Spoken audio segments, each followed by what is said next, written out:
All right, so if you know me, you know I've been a long proponent of MirrOlures over the years. Oh, sorry about that. And I really like them. I've caught millions of fish on them. Well, maybe not millions. Maybe stroking my ego a little bit there, but I've caught a lot of fish on these lures. What I want to discuss today is something that I don't necessarily like about them. And so instead of trying to explain it, let me just show you. This is a brand new Mirrodine XL, and let's give it a shake and see what happens. All right, it rattles, right? That's fantastic. Great. Here's another one that has been used, but not very much. Let's give it a shake and see what happens. Nothing. No rattle.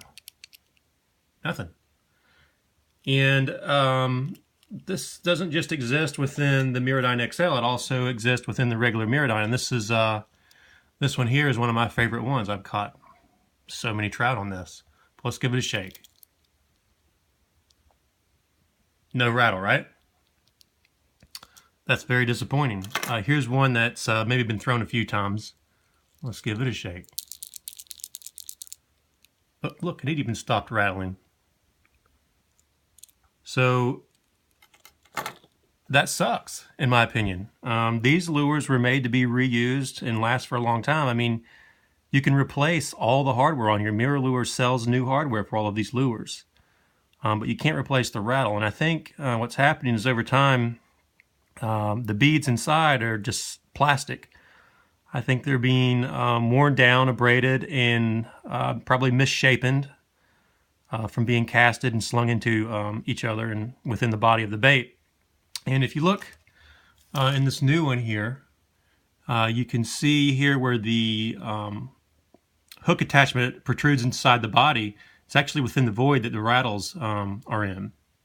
And as you cast them, the force, I guess that centrifugal force, sends those BBs to the back of the lure with pretty great force, I would imagine, even though they are plastic. And over time, probably misshapens them and wears them down.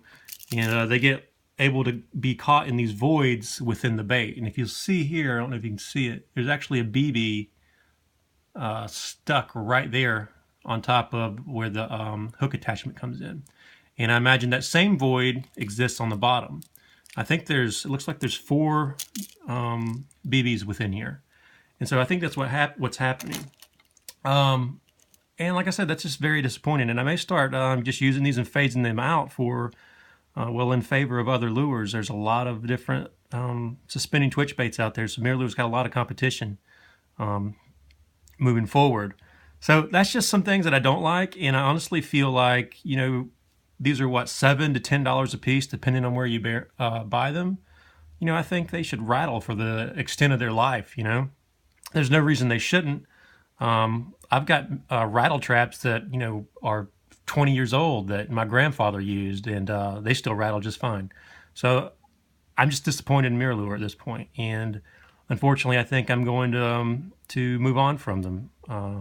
Unfair Lures is making a lot of good-looking stuff. Rapala is making some stuff. In fact, I got one of their lures here. Oh, saw a good review on this. It's the saltwater X-Wrap Twitch and Mullet. Looks like a pretty good bait, and let's take it out real quick. One difference you'll see is it's got these J hooks instead of the regular treble hooks, and one benefit of that is these are much stronger than treble hooks. So that's one good plus for this bait. Again, it's the X-Wrap Twitch and Mullet. Does have a split ring on the eye of the bait, so you won't have to tie a loop knot if that's something you're not very good at or don't like, and that'll give you a lot stronger knot strength. Let's do the rattle on this. That's a strong, pronounced rattle, and it feels like these are actually metal ball bearings within here. So I just don't see that ending. You know, I don't see that getting worn out and stopping. And let's listen to this and see the difference in the noise. MirrOlure, Rapala.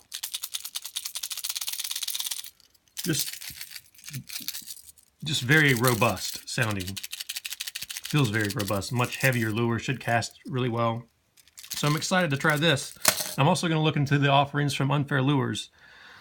Unfortunately, I'll probably use these until I start having issues with them because I don't like the inconsistency. You never know if they're making noise or not, and you know that may be the difference between catching a fish and not catching a fish some days. So I'm not very happy with it. So those are my final thoughts and my opinions on MirrOlures.